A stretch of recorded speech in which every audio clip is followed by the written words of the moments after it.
Hi, I'm Chase Woolner, and you're watching a podcast where nostalgia comes alive. It's Jake's Happy Nostalgia Show. Roll it! Welcome to Jake's Happy Nostalgia Show, where nostalgia comes alive. Join Jake and his friends on a journey through pop culture of the past, where they interview professionals in the worlds of acting, directing, writing, puppeteering, and so much more. Who will they be chatting with today? Find out in this Jake's Happy Nostalgia Show episode. Hello everyone, welcome to this episode of Jake's Happy Nostalgia Show, where nostalgia comes alive. Are you here with us? Thank you for joining. As always, I'm your host, Jake Deffenbaugh. Me today, as always, our co-hosts, Chris Bixby and Matt Bingle. How you guys doing? Doing good. Hi, everybody. How are you? I'm doing great, Matt. Thank you for asking. What do we have for today?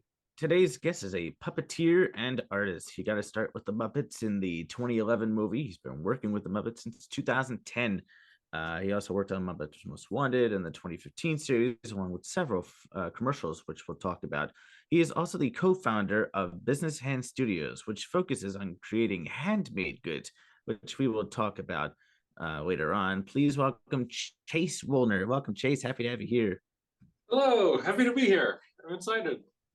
Wonderful. What should I have you here? Delightful. So to kick this off, even though I kind of introduced you a little bit, could you tell our audience a little bit about yourself and what you do? Yes, my name is Chase, and I am a puppeteer, puppet designer, and artist. I started, so I'm a puppeteer, puppet designer, and artist, and right now I run an artist supply business with my wife, Sophie, Busy Hand Studio. And from there, we make handmade artist goods, paint palettes and such. And I also freelance puppeteer and design puppets on as well. So, and I'm actually working on a couple of illustrated children's books in addition. So we're lots of different art styles going on and trying to do a lot of different creative things. Nice. So before getting into puppetry, what was your childhood like and how did you grow up? Well, I grew up in downtown Chicago, and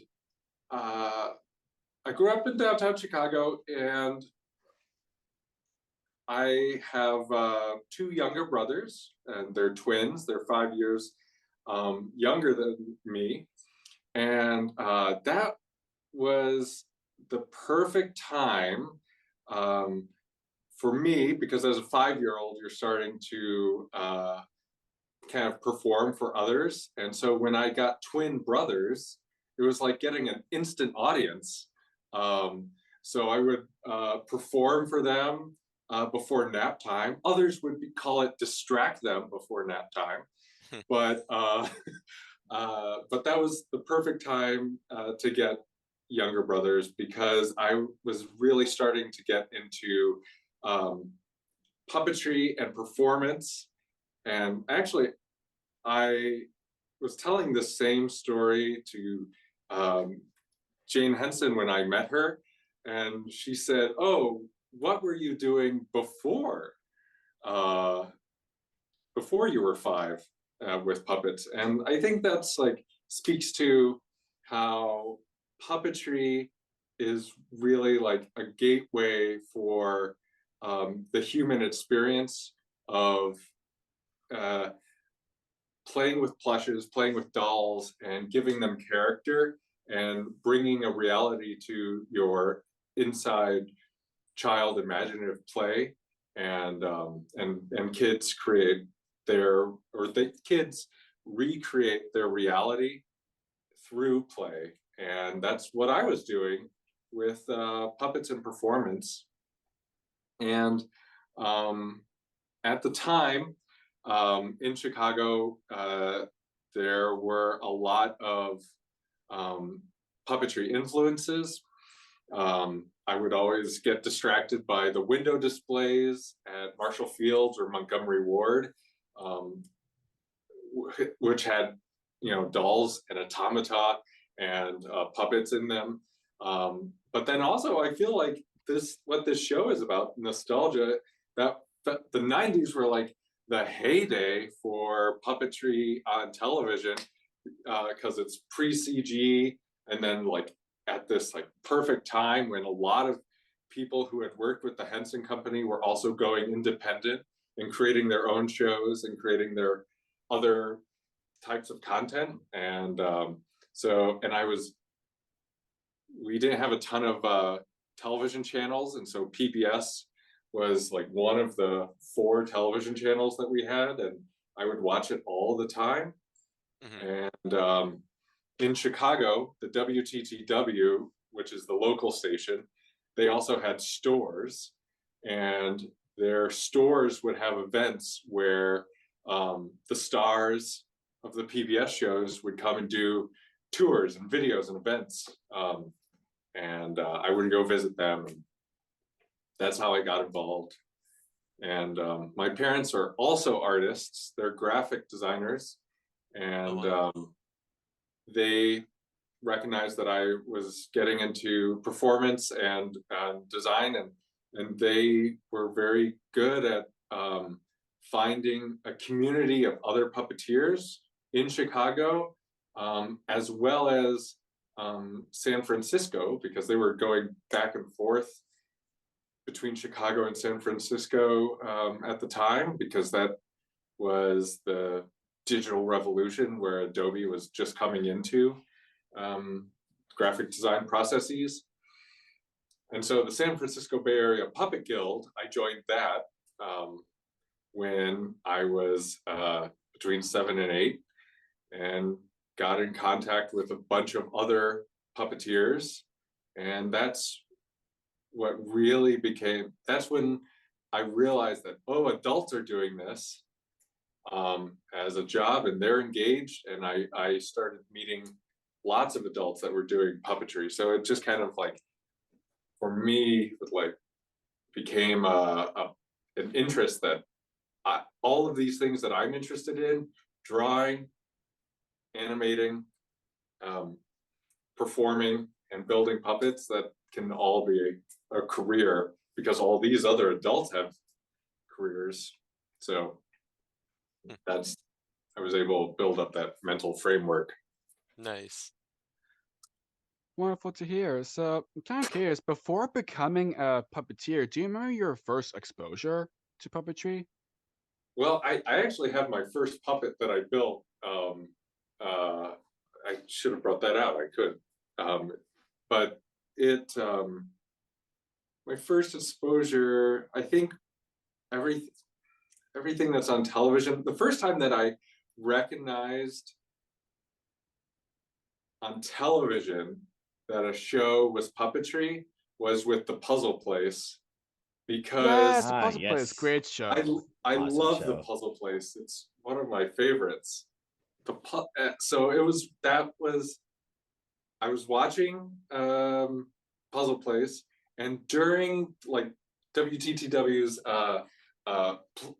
pledge fund, they were showing footage of behind the scenes, and they showed this footage of them filming a song that they had just done, and they were all in line, and they filmed. And I haven't been able to find this clip yet, or like since it hasn't appeared on YouTube. It's like a lost media type of thing, but it was the camera was from below, and it was filming the puppeteers performing the characters. And that was the first time that I realized, like, oh, there's tons of people underneath these characters, and the puppets are way up high. So that was the first time that I kind of recognized that, like, oh, television puppets, fun. Yes, you actually did got a lot of people who worked on that series. Quite a bit, Peter, yeah. Noel, Carmen, Stephanie, A lot Yeah. of great people. Alice, Matt, of A course. lot of wonderful people. Allison. I yeah. even have a VHS tape. That's right, folks. Yes. This is a VHS tape. It's amazing Yes. that you just You, had it right you hear, there. you hear this, youngins? VHS tape. Look it up. Yes. I love that one specifically because Oh yeah. I like the the television song when they're I all do watching. too. Yeah, that's Yes. one of my favorites from that That's season. on that Yeah. VHS. That's That's great. a great song. Yes. Yeah. A lot of That's great also how I songs. felt a lot of the time watching television, where they're all Yeah. just like watching and clicking through. Yeah. Yes. Oh man. So growing up, I'm curious, growing up, who were some of your favorite Muppets? My favorite Muppets are I loved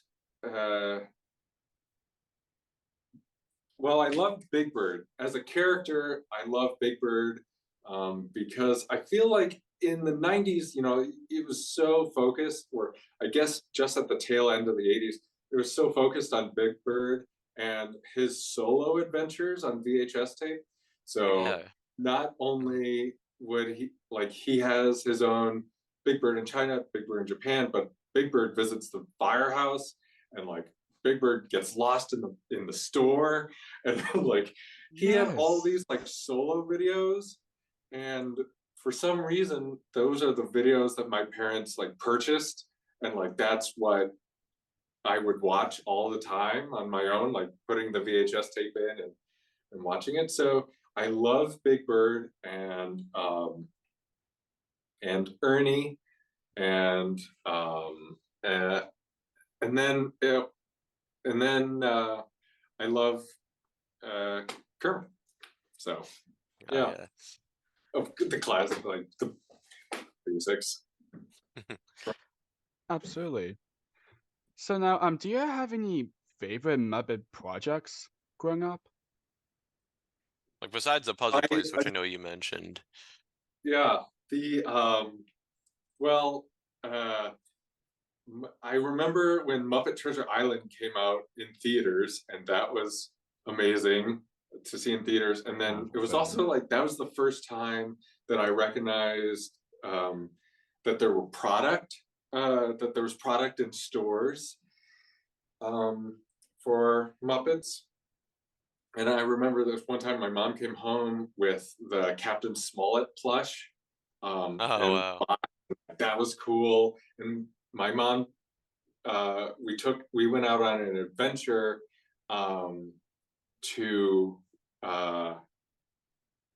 we hadn't eaten at Long John Silver's, but they are who had the tie-ins for the Muppet Treasure Island toys, and so we collected all of those,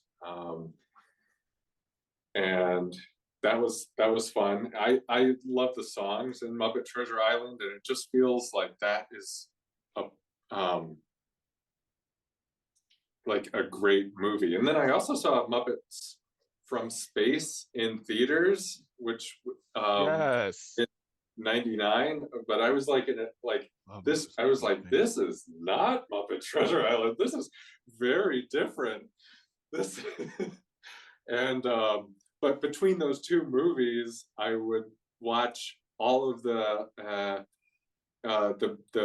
sing along tapes, which I love, for the Muppets, and yeah, Mhm. those are, and I like Kokomo, the music video, Oh and I yeah. don't know if you've experienced this, but with like Sesame and all of their parody songs, I went for many years before knowing that they were parody songs, and so like I'm in college and Muppets Bohemian Rhapsody comes out, and I'm like, oh wow, great, Muppets Bohemian Rhapsody, this is great. Yeah. Uh-huh. And then my friends are like, oh, it's so funny.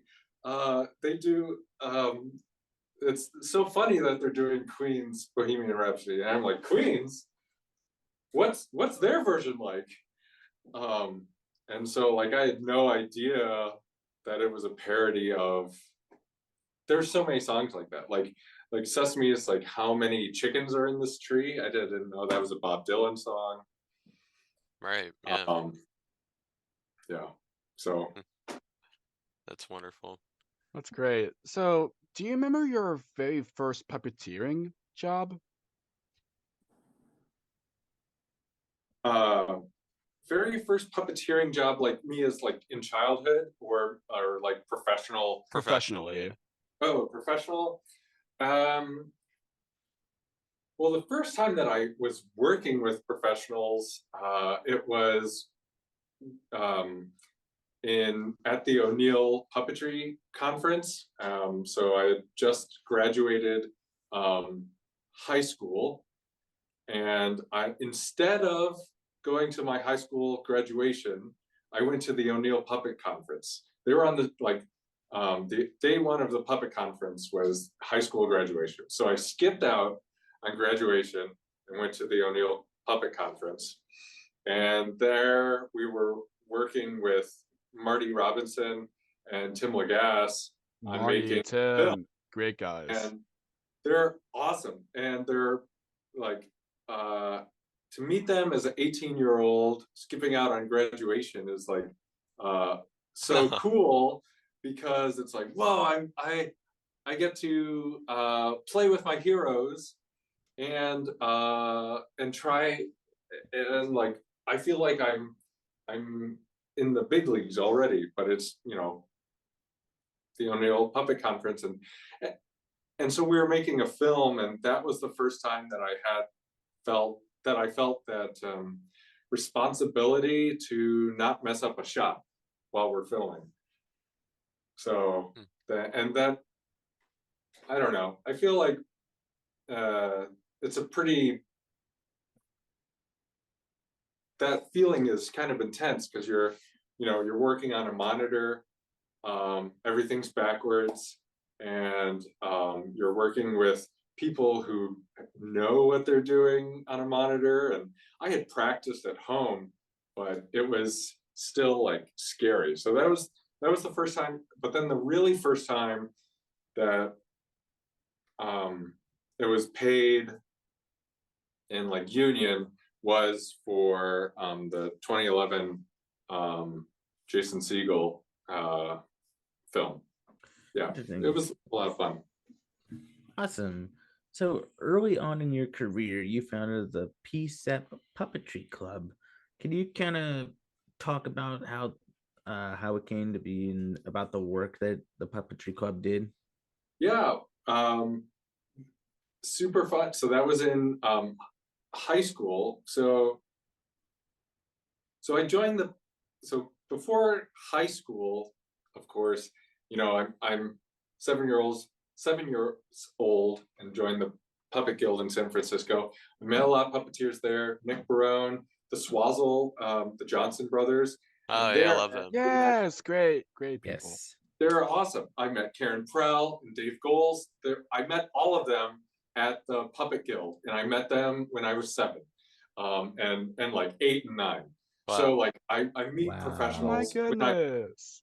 It was awesome. And like Mike Quinn signed my books, and Karen Prell, when she came to visit, they actually brought the Fireys, the Caterpillar, and a couple other like goblin pieces from the Labyrinth when they gave a talk.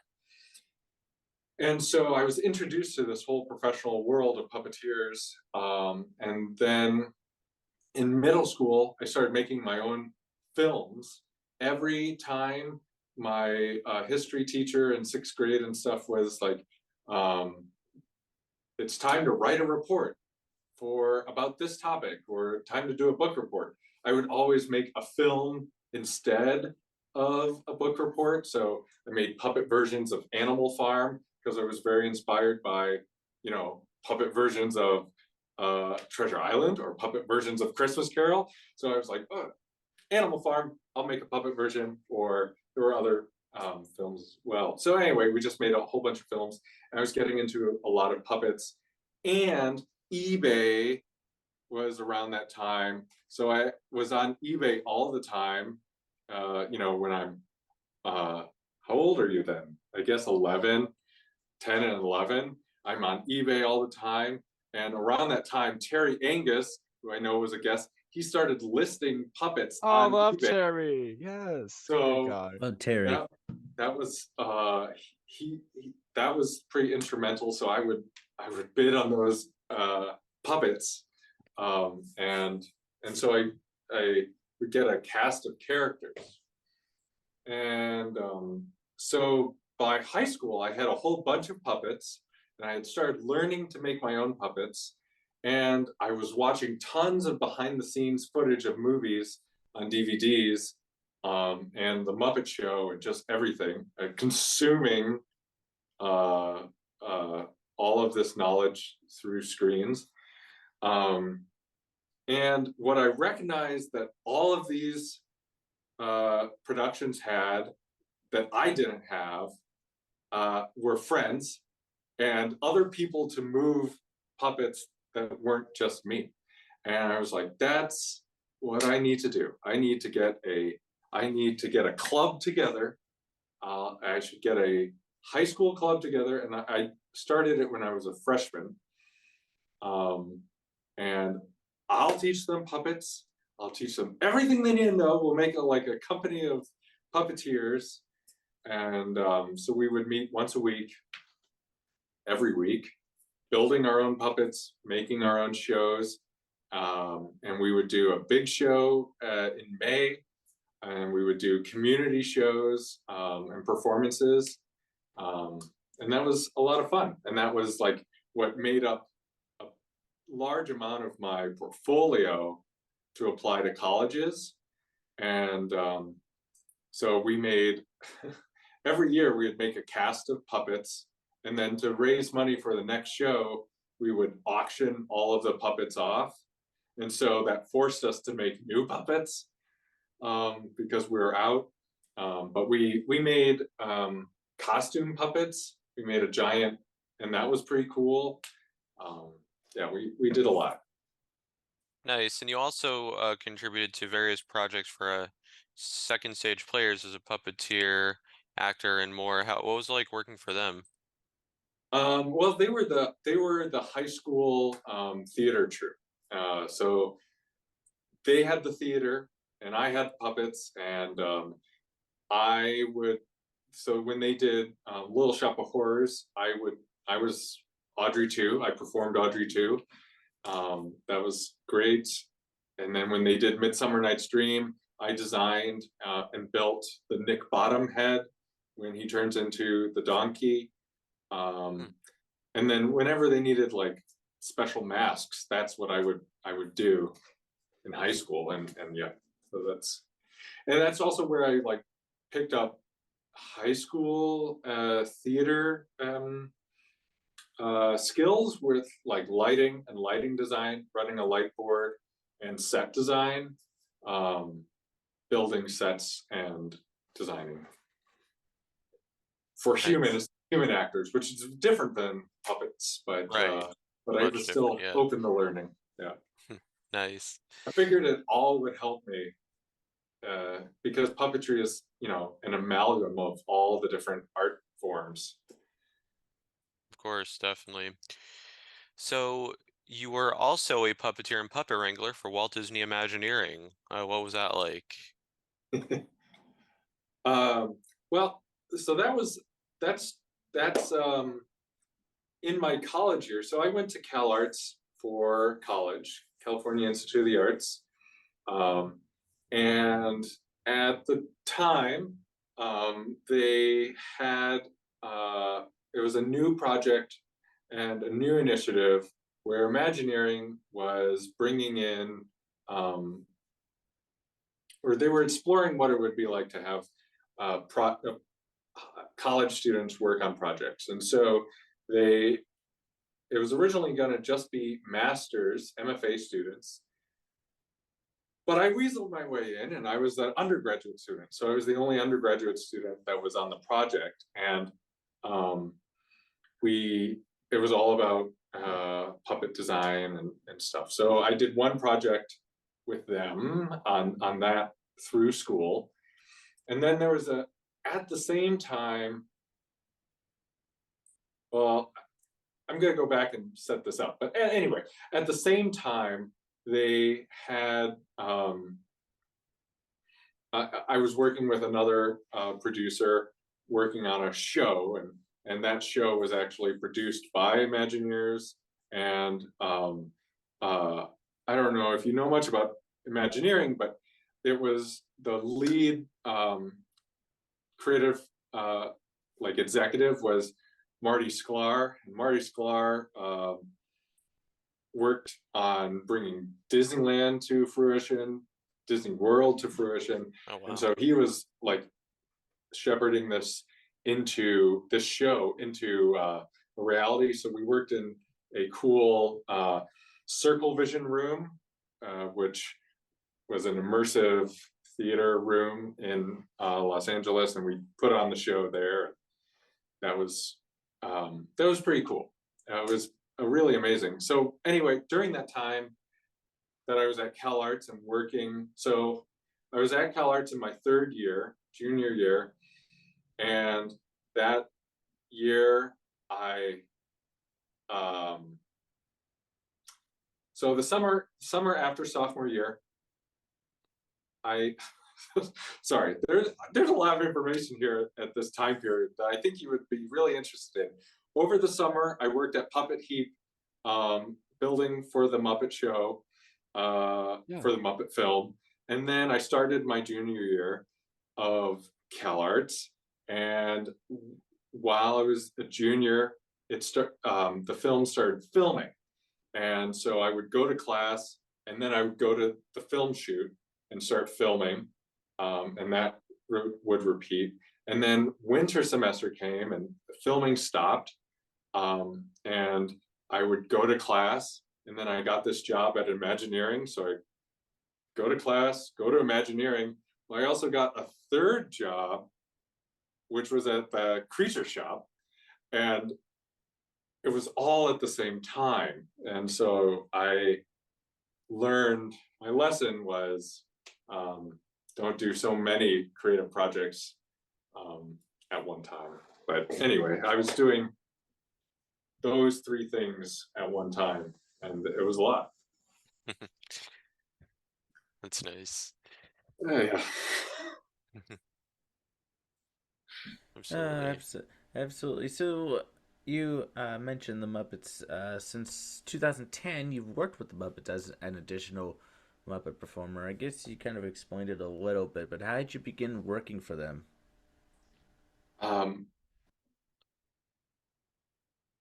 Well, that was always my dream. That was always my goal, to work with the Muppets and work on a film. And when Muppets Letters to Santa was filming, it was so on Facebook, everyone, and Twitter at the time, was posting pictures, like behind the scenes pictures, and like that made me like feel like antsy on the inside, like, oh man, they're filming. I need to work on their next filming project, and like whatever it is, whenever it is, I can't do this now, but I need to work on that next one, because who knows when it's gonna come.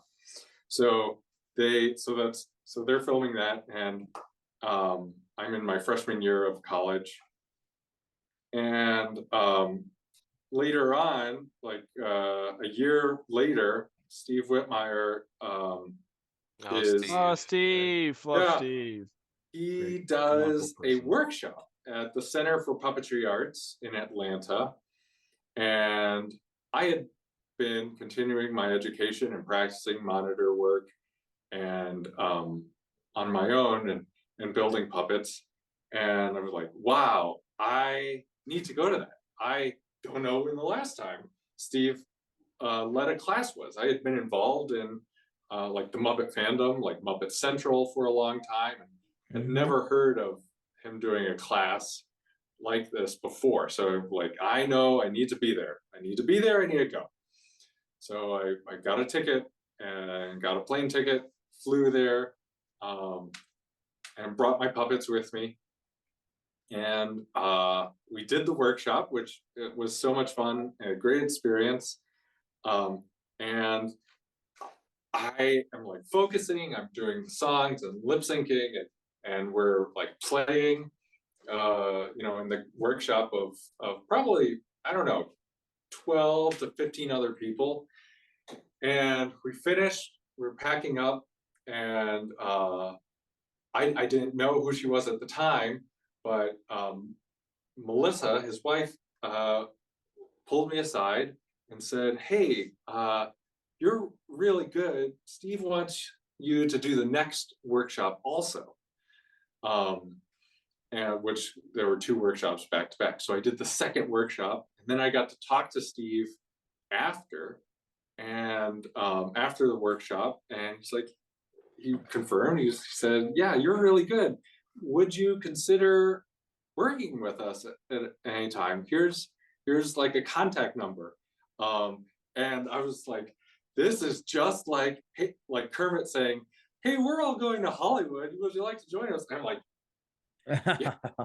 And so I collect that information and shake his hand, and then I have to like go because I didn't arrange for a hotel room or anything. I just flew in to do the workshop, and then I was going to fly out. Had to get to the airport, and that was really cool. So I kept in contact, and and because I had brought puppets that I built and showed Steve, he actually passed on my information to Puppet Heap, and Puppet Heap reached out too and said, "Hey, do you want to come help us for the summer? We're building all the new Muppets. Do you want to be in the workshop during this time? Do you want to work?" And I was like, "Yeah, yep, I'm free. I have nothing else going on." And so I had not been to, by that time, I don't think I had been to New York even. No, I don't think so. And so I rented it was really hard, but it was like early days of Craigslist. So I rented a room on Craigslist, which was like, felt sketch because I'm 17, I'm renting a room. And anyway, I got there and worked all summer, and I was so impressed by working at Puppet Heap because, one, it's amazing people that have been working on the Muppets for a really long time. And I have this book, The Muppets Make Puppets by Cheryl Henson. Oh yeah. That was like my gold book because has so many great examples. But anyway, if you look at the credits of this book, it's like everyone I was working with. And it was kind of an amazing workshop to be a part of. And like it was an amazing experience. And then so that was over the summer, and then they started filming in November, late October,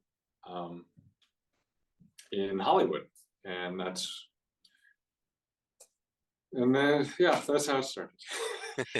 The rest is history. All of these things I can go into like in great detail with, like what I saw looking around, but trying to make it like succinct and That's okay. not rambly and like entertaining. So No worries at all. That's okay. We love long answers. Yes.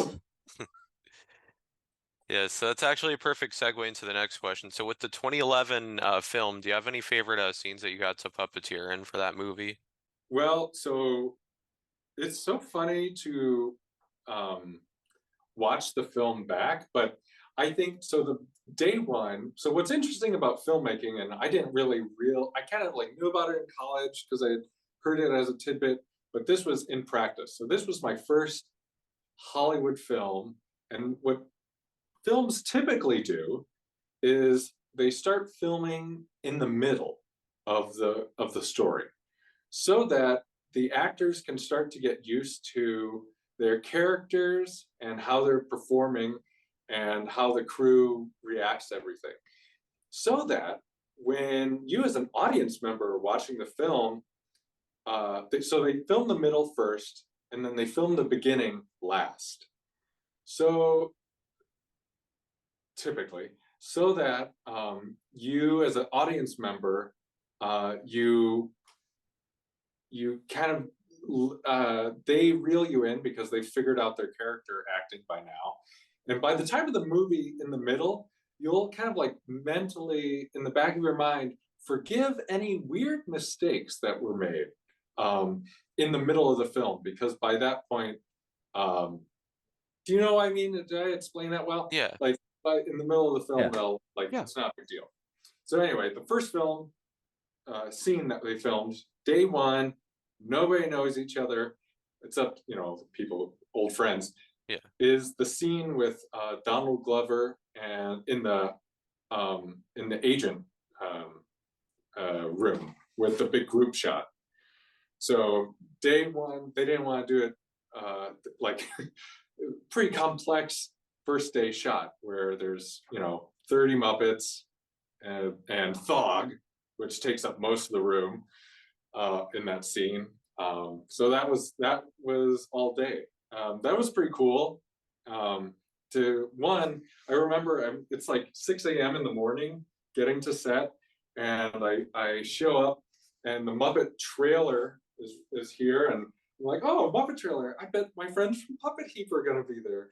And I go around, I look in the trailer, and it's a big moving van, and Thog is in this big moving van and like taking up the whole space, and like this giant blue creature. It was so cool. And it was cool to see that in like the darkness of the morning, the twilight of the morning. But then when they closed down Hollywood Boulevard, that was cool to work on. And there were some scenes in the old theater, the lobby scenes. What's cool about that was they did that scene just like they do with crowd scenes, where you film this quarter of the room and then you film this quarter and then they populate it digitally. So in that one shot where they're looking at the audience of the Muppets, or Kermit is addressing all the Muppet characters in the lobby, I'm performing like 8 Muppets at once because it's all populated. They just switched us around. Mm-hmm. It's kind of cool. Oh wow, that's great. Do you have any favorite like puppets? And this might be hard for you to remember, but do you have any favorite puppets you got to like do or put on in that movie? In that, I kept a list of all the characters because it's like that. I'm touching the characters and like getting to perform the characters on film, which was amazing. So I kept a list of like who I got to perform this day, and some scenes were cut, but I got to perform Beaker a couple of times. That was really cool, and that was cool to get tips from Steve on how to perform Beaker at that time. I also got to a couple different times I got to handle Rolf and Beauregard. That was fun. And I mean, what was cool about Beauregard is he's the original. He's from the Muppet Show, and so like nothing's changed. And like you can tell, like looking at it, like it's all the eyes are wacky stacks, and like on the inside, the mechanism is all wood instead of plastic or fiberglass or anything. And it's really neat. Oh, that's awesome. That's wonderful. So now what was it like getting to work on Muppets Most Wanted? That was fun. So if you look at the credits, there's like the London puppet crew and Los Angeles puppet crew. And what's interesting, so that most of the film was done in England, and then they did pickups and reshoots in Los Angeles. And so I worked probably like a week and a half or 2 weeks on that film. And what was amazing was that instead of one of the scenes that they set up all of the reshoots in one studio on the Warner Brothers lot, which is the nicest back lot, I think. So the 2011 film was filmed at Universal, and Universal Studios is kind of like in Hollywood. It's kind of just like the theme park, and so the tram would come by, and in between we'd wave at the people on the tram. But it's a little more like it feels just like Universal Studios, whereas like Warner Brothers is like really immaculate and like clean, and really interesting. So anyway, this was filmed in one large studio at Warner Brothers. And what was interesting was, like, over here, they had the wedding set that they shipped in from England. They didn't rebuild it. They just shipped it over. And I thought, like, that was interesting. Like, that was like these huge pillars. So they had this wedding scene. Then they had this helicopter scene over here that was deleted from this. So like Beaker had this like whole other like B plot where he was in that like device, like spy device. It's in the film, but it's like a throwaway gag. But there were like much larger parts to it that were deleted. Anyway, it's like this helicopter scene where they're all dangling from the helicopter and they do the Muppet chain or whatever it's called, that they never did before or since, really. And then over here they were like filming the truck. So it was really interesting to see how they fit all of these scenes in this one studio, and we would just go from one setup to the next setup. And then they also filmed all of the different versions of the Muppet Show openings. Mm-hmm. And what's interesting about that is all of those Muppet Show openings, all of the different all the characters in the arches, a majority of them were all performed by Tyler Bunch, because Tyler, they pulled him aside and they were like, okay, we're gonna film with you for the day, and he puppeteered like all of them, and that was like fun to watch him do that, like go one by one by one by one. Oh, that's great. Absolutely. So you also got to puppeteer on the 2015 Muppet series on ABC. That's the American Broadcasting Company for you international viewers, not to be confused with Australia's. You're welcome. What was it like working on the 2015 series? That was I thought it was really cool, because that was the first time that since the 2011 period where I got to visit the set every week, where it was just cool, because they had set up, that was all filmed on the Disney Burbank lot.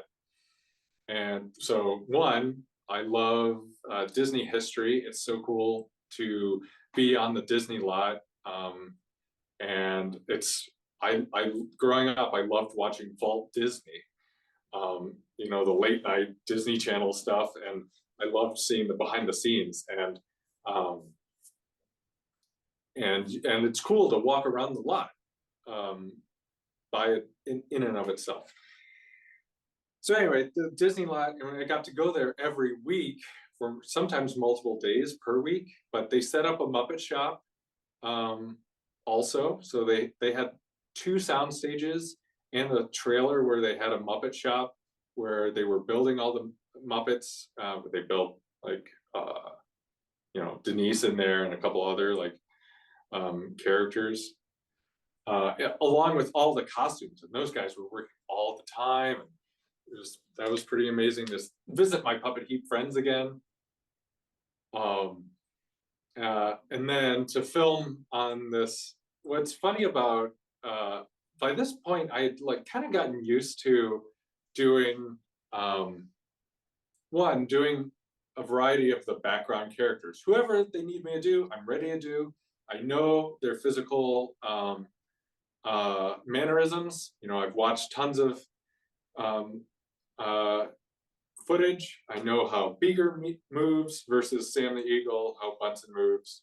So I can do all of their movement libraries, essentially. It's the best way to put it.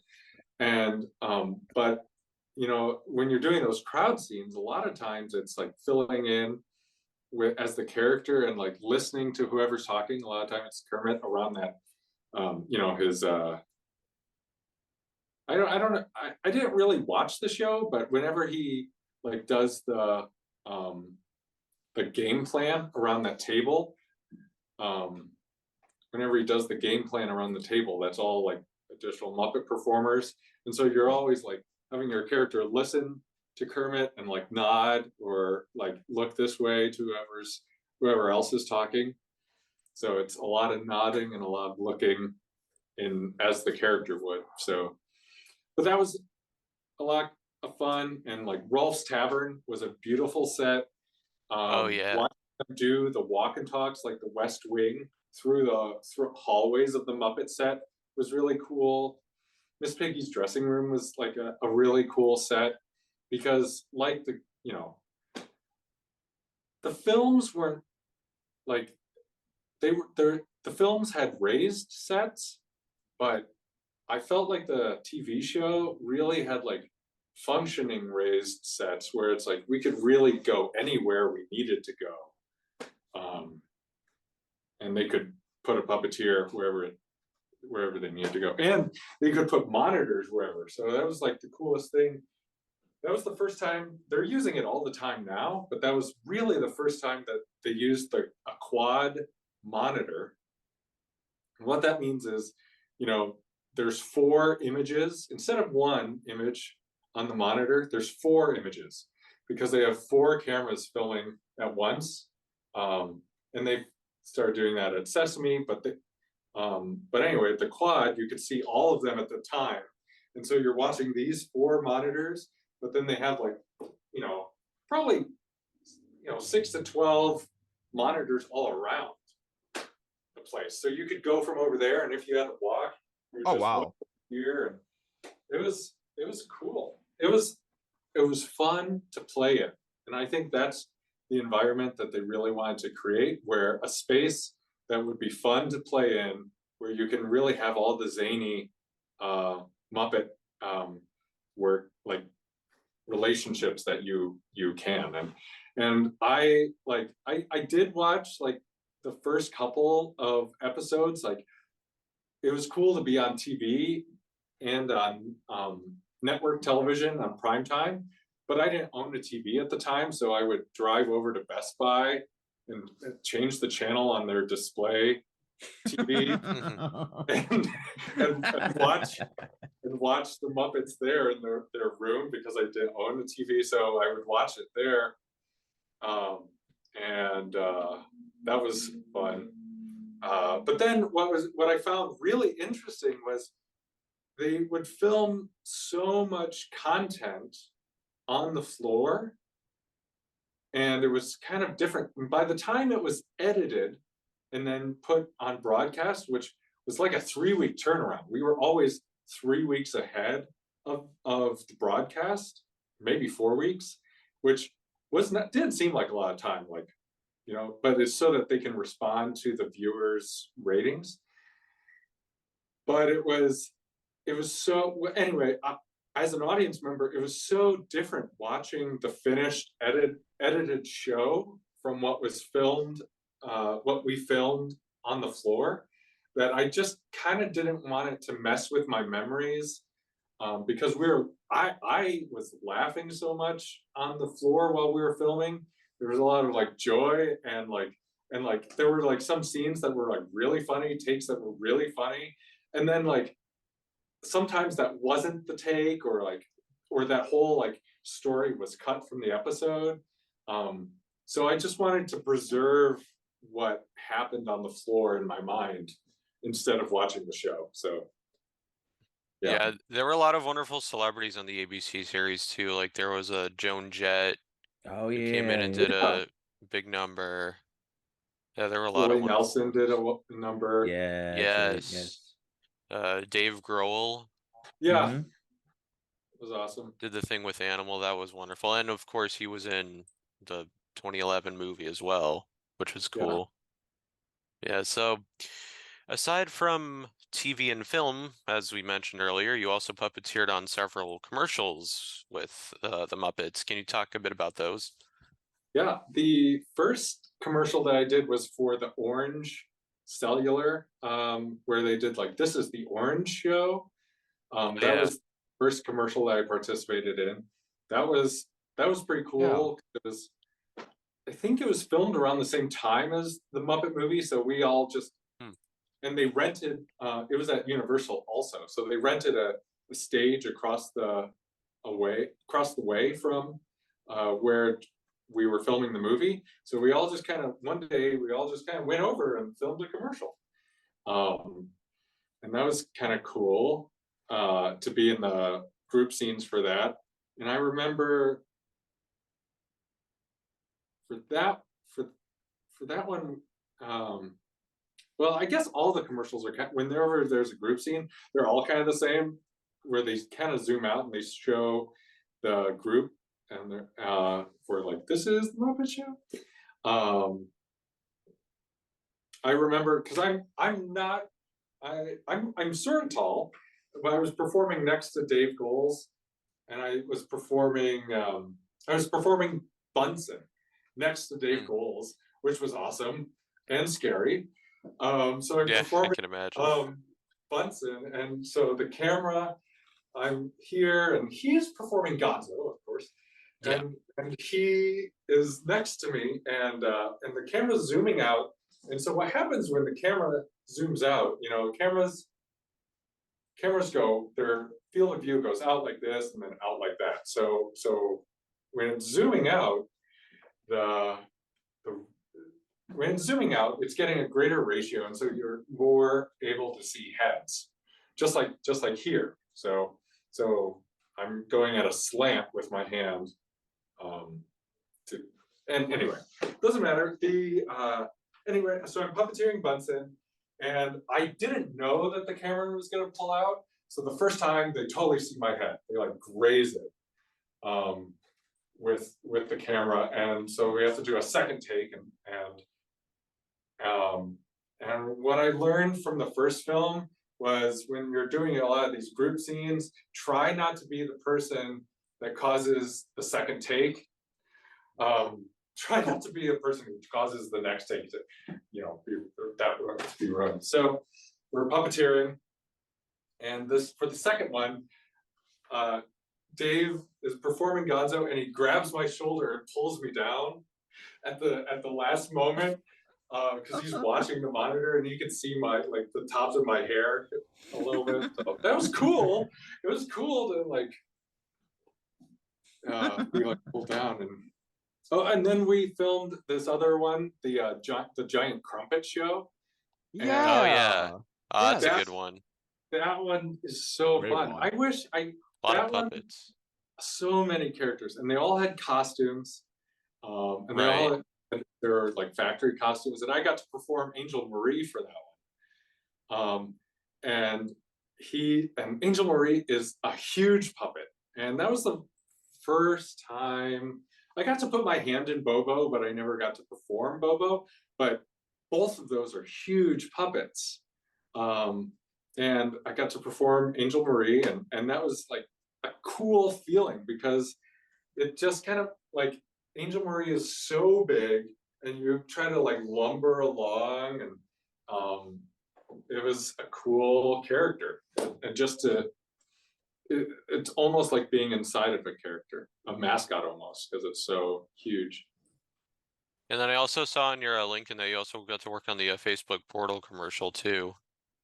The Facebook Oh, portal, nice. yeah. Yes. That was so funny. So this is, I don't know if it's funny, but I thought it was funny. So we filmed it up in Simi Valley, where all of the Hallmark films are made. So there's a special studio and a special backlot in Simi Valley. They're all made there. So that's where that was done. And it was Facebook before a product was launched. And so there were security measures that you had to give them your phone, and they taped over your phone so that you couldn't take behind the scenes pictures or anything. And also they put it in a lockbox and stuff. So that was kind of intense security. But they made this really nice set, but it was so funny because it was Facebook portal. So it's oh, it's a camera. Nobody really knew what the product was. And I feel like we still don't hear about Facebook portal as much. Zoom took over, but Facebook portal would have been perfect during the pandemic. But this is slightly before the pandemic. So this is September 2019. And nobody really knows what the product was, and even like I remember some of the puppeteers were like, I don't know, it's like a video conferencing thing. Why would you need a video conferencing thing? And like, and then 6 months later, everyone needs a video conferencing for the pandemic. Anyway, that was cool. I got to perform Pepe in that. Going from one large Bill Beretta Angel Marie puppet to his Bill. small Pepe. Wonderful, that was guy. awesome. Oh yeah, that's wonderful. Absolutely wonderful. So That's great. in March of 2020, you co-founded Busy Hand Studios, which, as I mentioned in your introduction, focuses on creating handmade goods. How did that come about? Yeah, what does that mean? So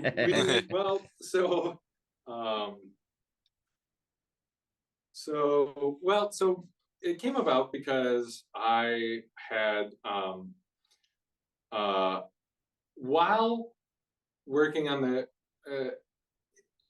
in 2015, when the Muppet ABC show was greenlit, the weekend that it was greenlit, I also got a job offer of being a teacher at a school. So I got to teach puppetry every day to kindergarten through 6th grade as part of their curriculum. So the students had music on one day, so they had singing on like Monday. Tuesday they had drama. Wednesday they had dance. Thursday they had piano, and then Friday they had puppets. And so like that was like their extracurricular. So I got to really kind of like start and create this puppetry program in an elementary school, which that was really amazing. So I'm a teacher while I'm working with the Muppets freelance, and the teacher is my day job. And in 2019, I met Sophie, who was also a teacher, and we started dating. And then in March of 2020, the pandemic happened, and she lost her job as a teacher, but I kept going digitally, and we were looking for things to do. And we had actually, as part of our dating, had taken pottery classes, and so we had access to a studio and access to clay, and we started making pottery. And making pottery, like sculptures, is not, for me, not too different from making sculpted puppets and like puppet heads and marionette heads and clay. Because essentially, you're still working with clay. It's what you do at the end of it that's different. Fire ant versus paper mache and perform it. So like this is a old clay head. This is like a pottery head I made. I like that. That's really cool. That's Nice. great. It's so that you can like store things on top, like or display it upside down. This is like a ceramic Oh, nice. King Kong, like Bigfoot That's character that I made. great.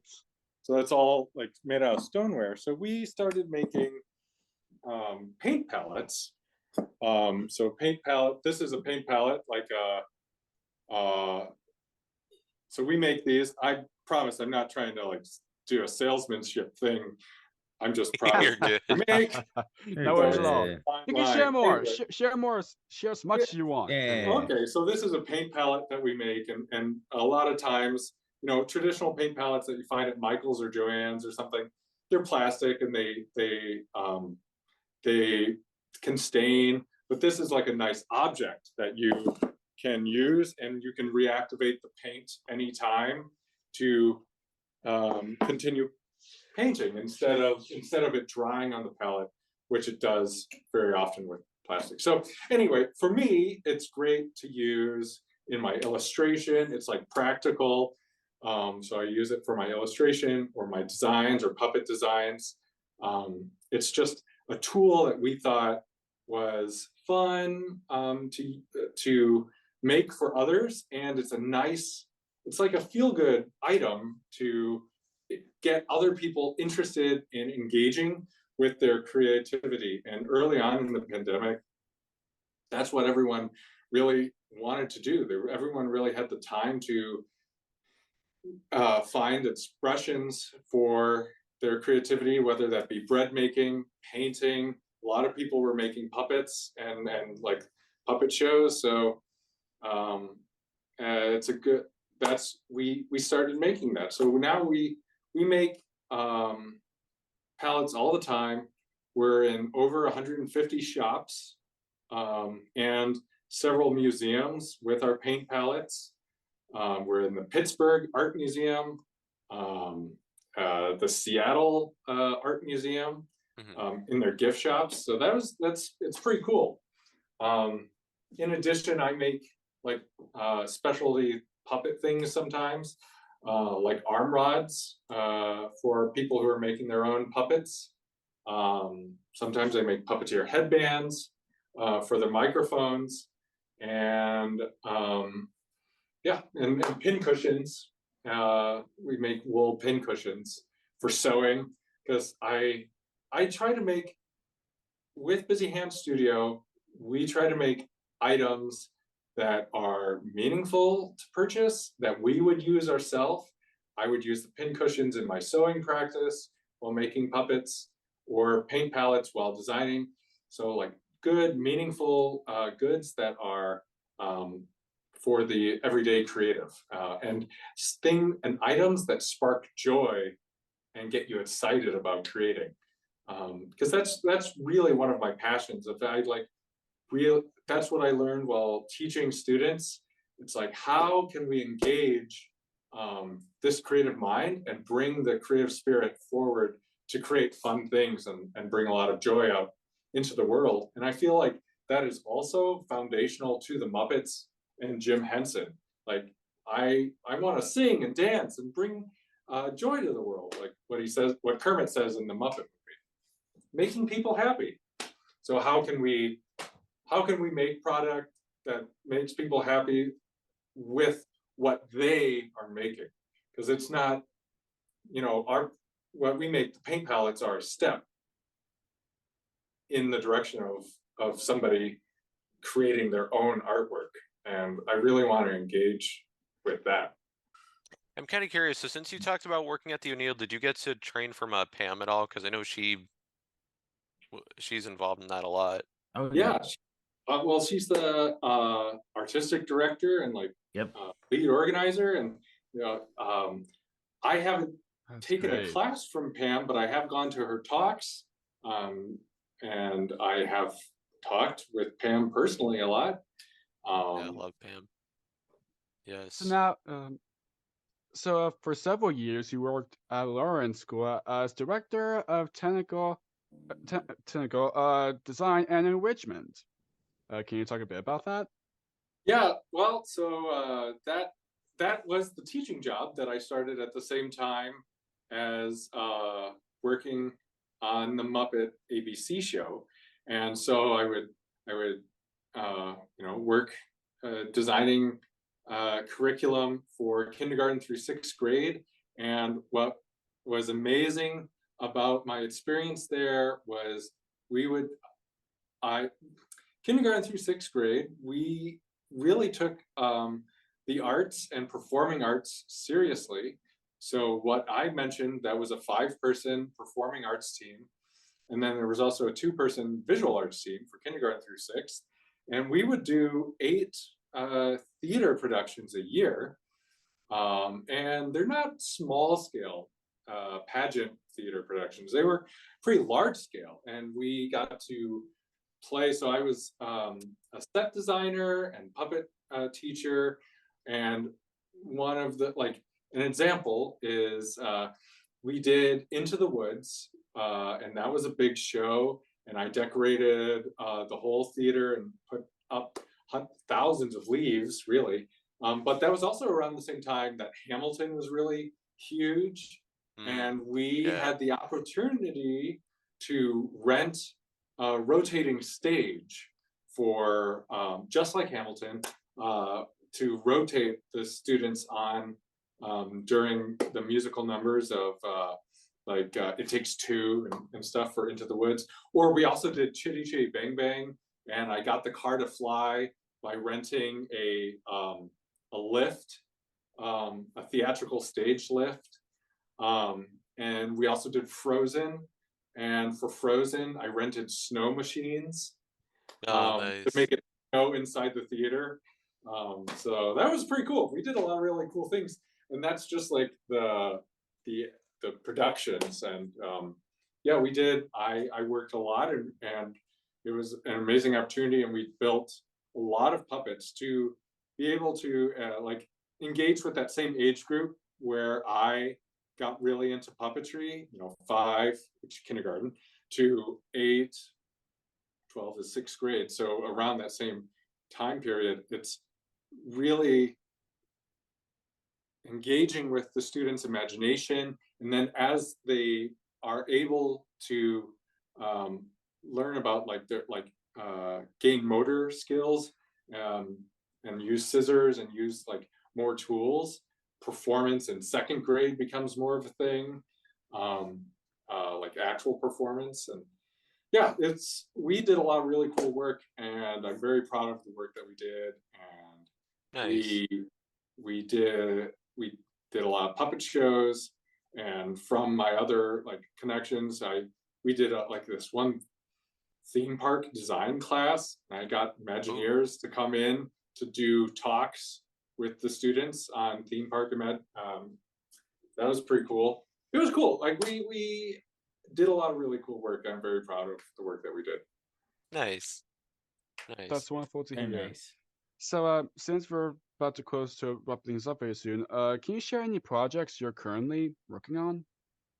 Well, I'm currently working as my with Busy Hand Studio. It is something that supports myself and my wife Sophie, and we're doing our creative work on our own. So that's a big dream of ours, to be independent artists that are professionals in our field. But in addition to that, I'm working on some illustrations. I don't know if I have any here with me, but I'm working on some books, and my own like show pitches.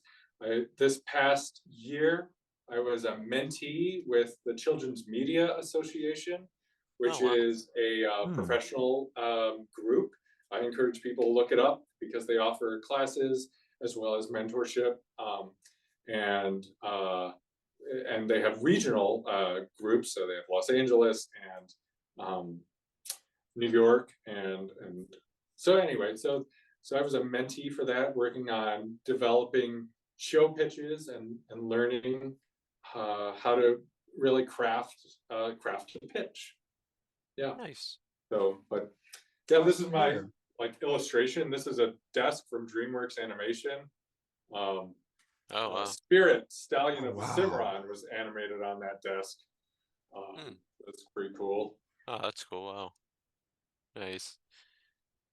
It's wonderful. So to wrap things up, this podcast is called Jake's Happy Nostalgia Show.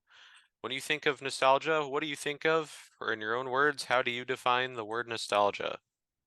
Well, nostalgia for me is that feeling, those places that once existed, but we always revisit in the back of our mind.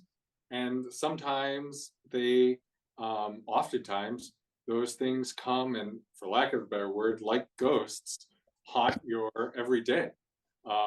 So like Nickelodeon Space, that's nostalgia for me, shows up.